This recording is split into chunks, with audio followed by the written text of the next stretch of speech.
In this video, you will learn how redis-pub sub lets services send and receive messages in real time and what to watch for when reviewing code that uses it. Pub sub is a messaging pattern where publishers send to a channel and any number of subscribers receive those messages live.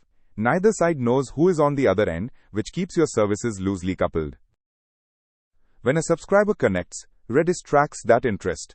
The moment a publisher sends a message, Redis fans it out to every matching subscriber simultaneously, then discards it. If no one is listening, the message is simply gone. Run subscribe in one terminal and publish in another. PUBSUB channels lists active channels and PUBSUB and UMSUB shows how many subscribers are on each one. Unsubscribe removes the listener cleanly. When reviewing a pull request, check that the code handles reconnects, never assumes message history exists, and does not mix regular Redis commands on a subscribed connection. If the use case needs durability, flag it pub sub is fire and forget.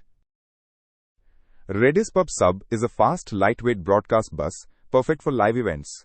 Just remember, fire and forget means no history, dedicated connections only, and your code must handle reconnects itself.